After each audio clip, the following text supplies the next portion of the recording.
The heavy, ornate door of the penthouse clicked shut, a soft, final sound that severed us from the roaring world outside. The vibrant, chaotic symphony of our wedding reception, the clinking glasses, the booming laughter of my uncle, the soaring strings of the quartet, my mother's effusive voice carrying over it all, was abruptly muffled, replaced by a silence so profound it felt like a physical presence. We were alone, truly alone, for the first time since we had become husband and wife. I leaned against the cool, painted wood of the door for a moment, my eyes closed, allowing the weight of the day to settle upon me. It was a weight composed of satin and tulle, of expectations and performative joy, of 1,000 scrutinizing glances. With a sigh of profound relief, I slipped my feet out of the classic white stilettos that had been instruments of torture for 12 straight hours. My bare soles met the cool, smooth expanse of the hardwood floor, and a wave of gratitude washed over me. My mother had insisted on those specific heels. "Aisha, for a day like this, you must look impeccable from head to toe," she declared, her tone brooking no argument when I tentatively suggested a lower, more comfortable block heel. Presentation is everything. I opened my eyes and took in the foyer of my new home. Our new home, as my mother, Denise, had taken pains to remind me at least twice daily for the past 3 months. It was breathtakingly beautiful, a testament to Malik's wealth and, I had assumed, his silent, refined taste. A sweeping open-plan living area lay before me, dominated by a wall of floor-to-ceiling windows that framed the glittering skyline of downtown Atlanta like a living painting. The furniture was modern and minimalist, all clean lines and muted tones, expensive and impersonal. It looked like a showroom, a place meant to be admired, not lived in. Malik stood a few feet away, his back to me as he shrugged off his impeccably tailored suit jacket. He was a tall man, 38 years old, with a distinguished bearing that spoke of quiet confidence. His dark hair was cropped close, his features refined and thoughtful. Over the 6 months of our courtship, I had grown accustomed to the unique rhythm of our communication. I had learned to read the subtle nuances in his deep brown, attentive eyes, to understand the elegant flow of his sign language, to appreciate the thoughtful notes he would write in his neat, precise handwriting on a small notepad he always carried. My mother's voice echoed in my memory, a constant, reassuring soundtrack to my doubts. A gentle, wealthy man from a good family, Aisha. A man of substance. The muteness is a small price to pay for such security, such respectability. And think of the peace and quiet. I turned to him now, a familiar script running through my mind. I would offer him tea, a small, domestic ritual we had established on our very first date. It was a gesture of care, of normalcy in our unconventional dynamic. I raised my hands, my fingers already beginning to form the signs. But before the first gesture could take flight, he turned around. His gaze was direct, unwavering, pinning me in place. And then he spoke.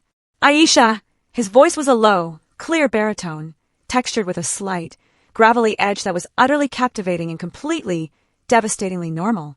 "We need to talk. We need to have a serious conversation about what is really going on." The world did not so much shatter as simply cease to exist. My heart, a moment before merely tired, seemed to stutter to a complete stop in my chest, suspended in a vacuum of disbelief. Then, as if to make up for lost time, it began to hammer against my ribs with a frantic, painful force. A wave of numbness swept from my core to my extremities, my hands tingling, my knees buckling. I stumbled back, my shoulder connecting hard with the doorframe, the solid with the only thing keeping me upright. My husband, the man who was supposedly rendered mute by a childhood trauma, so profound it had stolen his voice forever, was speaking. Clearly, fluently, with an intensity that left no room for doubt. My mouth opened and closed, a fish gasping on dry land. No sound emerged. My mind was a white noise scream of static. Malik took a step toward me, his hand outstretched in a gesture I had seen a dozen times before, a gesture of concern, of comfort. Now it felt like a threat.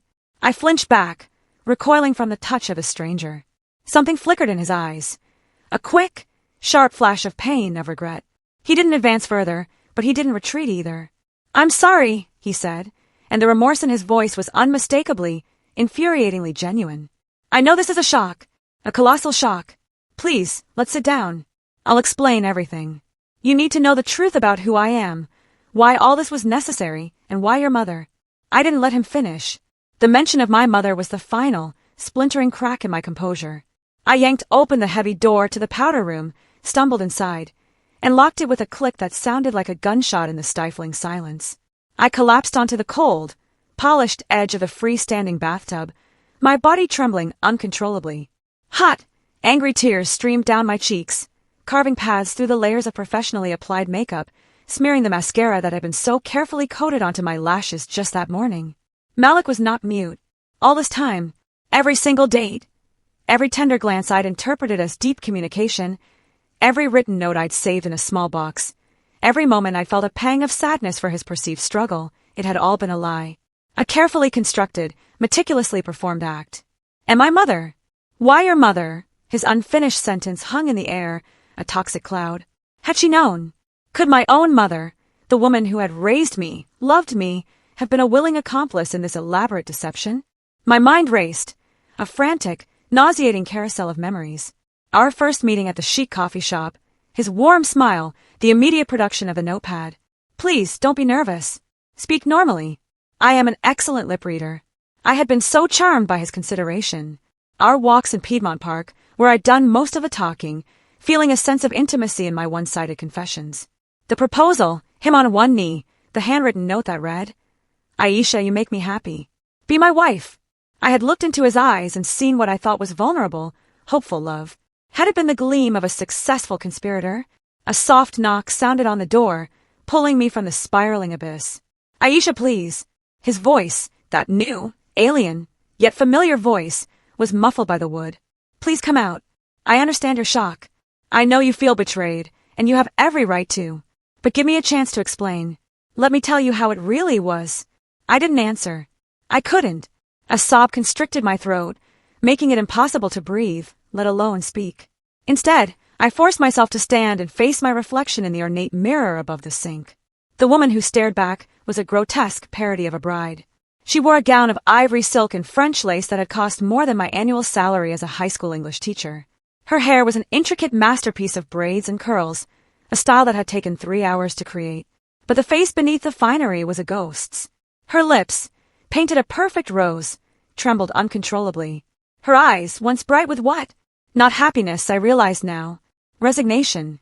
They were now red-rimmed and hollow, the kohl smudged around them like the bruises of a fight. I was 27 years old. Most of my friends from college were married, some on their second child. I was living with my mother in the same 3-bedroom apartment in a modest neighborhood where I'd grown up, teaching sophomore literature and quietly nurturing dreams of a family, of a love that was real and passionate in mine. A love that saw me, Aisha, not the version of me my mother wanted to project to the world. My mother, Denise Holcomb, was a force of nature. After my father's death from a swift, brutal cancer 8 years ago, her already strong personality had hardened into a kind of benevolent dictatorship. She knew what was best for my career, my wardrobe, my social life. My occasional, feeble attempts at rebellion were always met with the same weary refrain. You don't understand how the world works, darling. I just want to protect you from making my mistakes. Her mistakes, I had come to understand, were marrying my father for love. They had been together for 23 years, and my memories of them were filled with laughter, easy affection, and a deep, abiding partnership.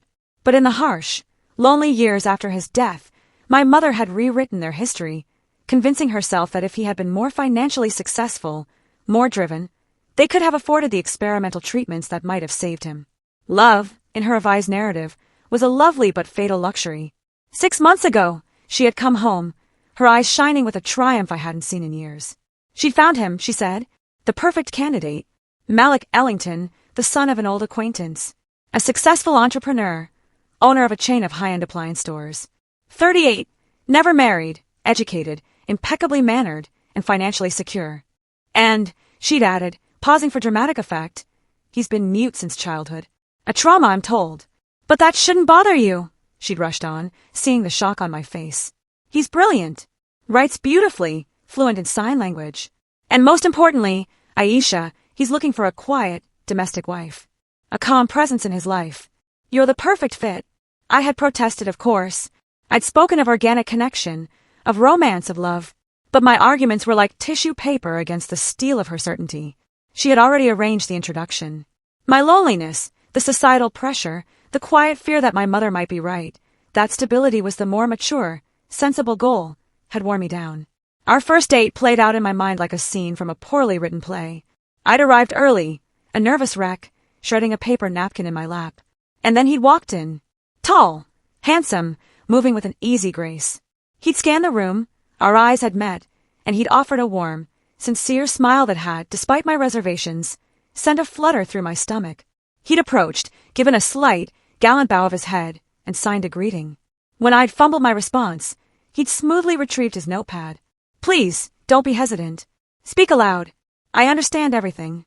The conversation had flowed more easily than I'd expected. He'd asked about my job, my passion for literature, the students who drove me to distraction and filled me with pride. He'd written quickly, his pen gliding across the page. I have always admired teachers. It is a noble profession. You are shaping the future. I blushed, unaccustomed to such serious regard for my work. Most people saw it as a placeholder until I found a husband. He was attentive, thoughtful, generous. If I mentioned in passing that I loved the scent of gardenias, a bouquet would arrive the next day. If I said I wanted to see a particular independent film, he would have tickets for the following evening. My mother was ecstatic. See, I told you. He's perfect. He treats you like a queen. What more could you possibly need? I hadn't known how to answer. He was pleasant, intelligent, kind. But there was no spark, no dizzying, terrifying, exhilarating feeling I read about in the novels I taught. There was only a placid, comfortable adequacy. After 3 months, he proposed in the very park where we often walked. He went down on one knee, presented a velvet box holding a diamond, so large it felt like a paperweight, and showed me the note. Aisha, you make me happy. Be my wife. I had looked from the ring to his face, my mind a chaos of uncertainty. Did I love him? Was I ready for this? But I saw the hopeful expectation in his eyes, and I heard my mother's voice. Love will come, Aisha. It grows from respect and shared goals. Yes, I had whispered. The 3 months of wedding planning were a whirlwind orchestrated entirely by my mother.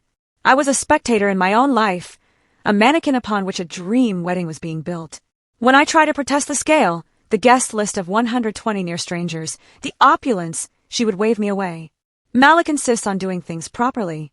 He wants to show you off. And Malik, when I tried to consult him, would simply nod and write, I trust your taste. But it wasn't my taste. It was my mother's. The irritation was a slow-burning fuse inside me. A week before the wedding, I'd broken down, sobbing in a dressing room surrounded by tulle and satin. My mother had found me. It's just pre-wedding jitters, sweetheart. Everyone gets them. When I'd whispered my deepest fear, what if I never love him? She had sighed, her face etched with a grief I knew was for my father. Aisha, I loved your father with all my heart. And my greatest regret is that we loved each other so much we forgot to be practical. We had no safety net.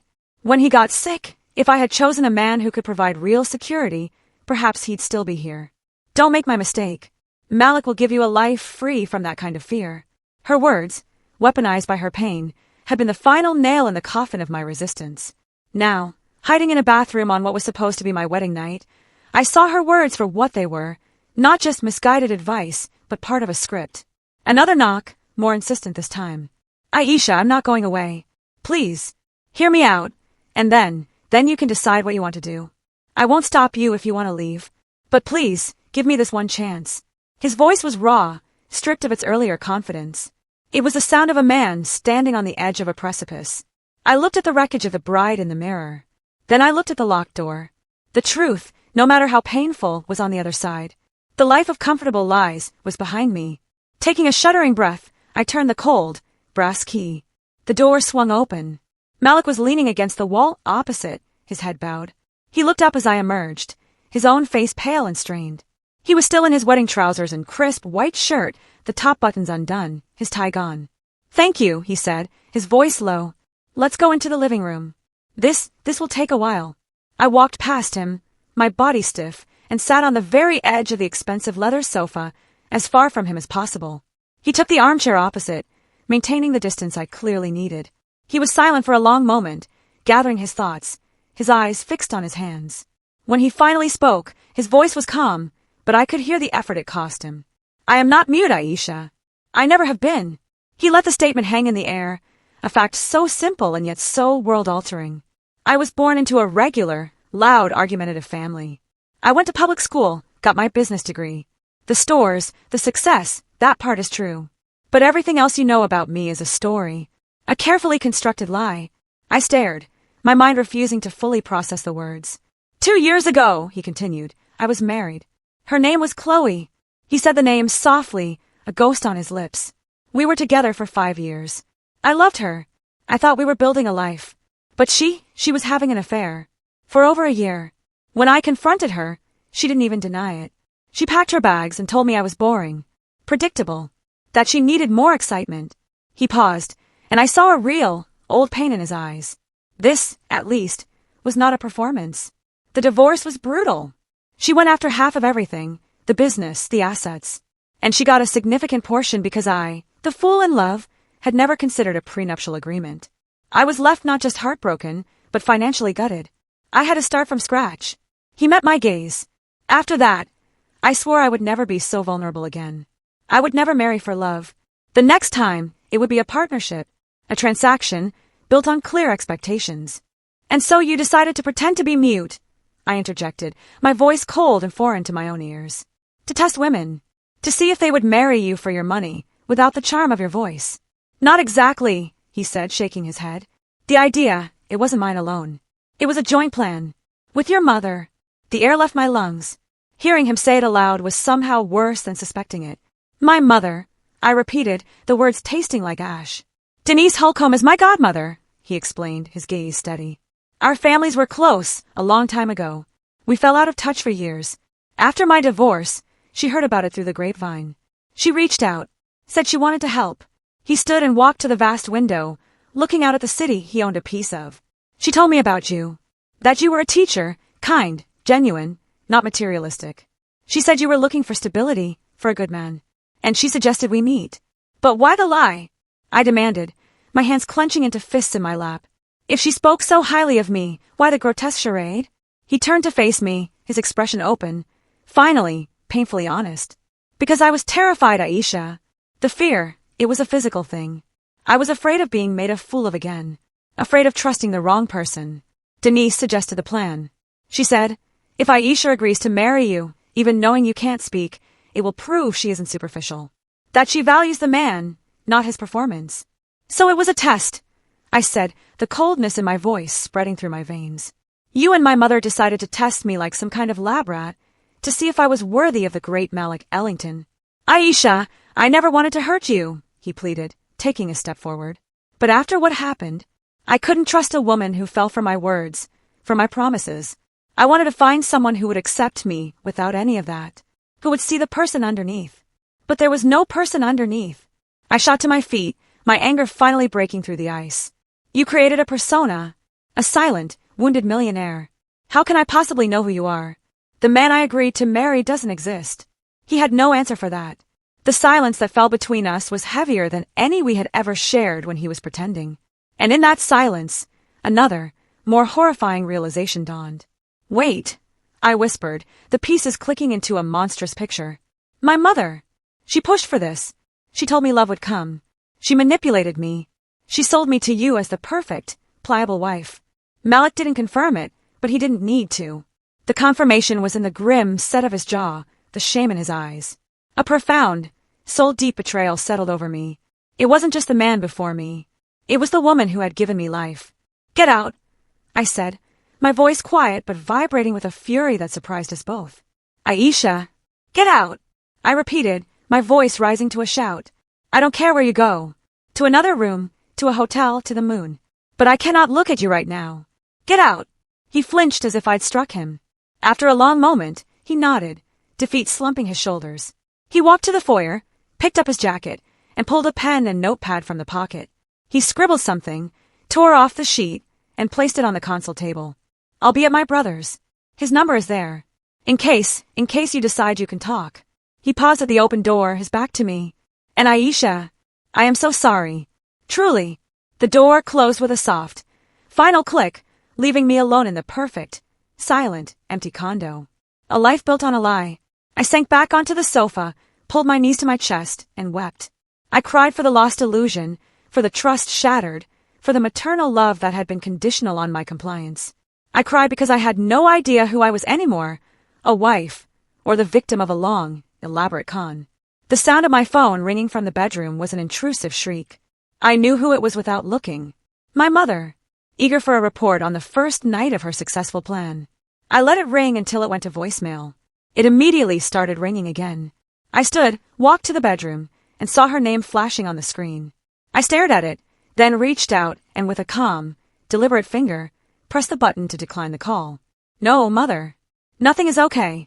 Your perfect plan failed because you forgot one crucial detail. I am a person, not a project. The night was long and sleepless. The following day, I moved through the spacious condo like a ghost, ignoring the world outside. My friend Shayla, my one true anchor, arrived in the evening with food and a listening ear. Her outrage on my behalf was a bomb. What do you want, Aisha? She asked, cutting through the noise. Not your mother, not Malik. You. I didn't have an answer. It was Shayla's wisdom that ultimately led me to call Malik 2 days later. Hear him out, she'd advised. The whole story. Then decide. He came over, and we talked for hours. He told me everything. The depth of his humiliation with Chloe, the slow, painful rebuilding of his business, the genesis of the mute idea with my mother as a reluctant but complicit co-conspirator. The strangest part, he confessed, his voice raw with emotion, is that I didn't expect to actually care for you. I thought it would be a transaction. But you, your patience, your kindness, the way you saw me, even the silent version of me, it became real. The care, the attention, the interest, that was all genuine. The only lie was the voice. It was a confession that changed the landscape. The deception was not less monstrous, but its motivation was more human, more pathetic than I had imagined. The path forward was not simple. I insisted we start over. Truly over. No history, no wedding, just two people getting to know each other with complete, brutal honesty. He agreed to my every term. The following weeks were a strange, new courtship. We dated. We talked. I learned about his love for Dostoevsky, his childhood dream of being an architect, his fear of heights. He learned about my secret desire to write a novel, my 2 left feet, my deep-seated hatred for any form of lie. We rebuilt, brick by painful brick. Confronting my mother was another trial. Her confession was tearful, wrapped in a narrative of maternal concern and her own traumatic grief over my father's death. I just wanted you to be safe, Aisha. I didn't want you to suffer like I did. It was a flawed, damaging love, but I could see it was love, nonetheless. Forgiveness there would be a longer, more complex journey. Just as Malik and I were finding a fragile new footing, his past intruded in the form of Chloe, his ex-wife. Her appearance was a splash of cold water on our tentative progress. She was desperate, pregnant, and abandoned by the man she'd left Malik for. She came begging, not for reconciliation, but for help. And Malik, to his credit, helped her, but he did so with a new, hard-won transparency, showing me every message, every transaction. His honesty in that difficult situation did more to rebuild my trust than any grand gesture could have. And then, another shock, one that would irrevocably bind our futures. I discovered I was pregnant. The result of our one, real, consummated night after the wedding. A night I had tried to forget. The news terrified me. It was too soon, our foundation too new. But Malik's reaction was not one of fear, but of unadulterated joy. This is our chance, Aisha, he'd said, his eyes shining. A real beginning. The pregnancy became a new chapter, a shared project that was undeniably, beautifully real. He was my rock through every appointment, every wave of nausea, every moment of doubt. We decided to truly be husband and wife, moving into the same room, building a life together, day by day. The birth of our daughter, Nova, was the final, alchemical transformation in our story. Holding that tiny, perfect life in my arms, seeing the look of pure, awestruck love on Malik's face as he gazed at her, something broke and healed inside me all at once. The resentment and betrayal didn't vanish, but they were overshadowed by the powerful, urgent reality of the family we had created. One night, as we watched Nova sleep, her chest rising and falling in a steady, peaceful rhythm, Malik turned to me. Aisha, he said, his voice soft in the dim nursery light. I know we're already married, but I want to ask you again, properly. Without any games, without any deception. He knelt, taking my hand. Will you marry me? Will you be my wife? Not because of a plan, but because it's what you choose. Tears streamed down my face, but they were tears of joy, of closure. Yes, I whispered. 1,000 times, yes. Our story did not begin with a fairy tale. It began with a lie that shattered my world. But from those broken pieces, we painstakingly built something true. It is a story of forgiveness, not as a single act, but as a daily choice. It is a story of trust, rebuilt not through words, but through consistent, honest action. It is a story of love, not the kind that strikes like lightning, but the kind that grows slowly, rooted in the rich, complicated, fertile soil of shared experience, vulnerability, and the unwavering decision to choose each other again and again. And when I look at him now, playing with our daughter on the floor of the condo that finally feels like a home, I know, with a certainty that anchors my soul, that I made the right choice. The choice to stay. The choice to forgive. The choice to turn a story that began with a devastating truth into a life built on a love that is finally real.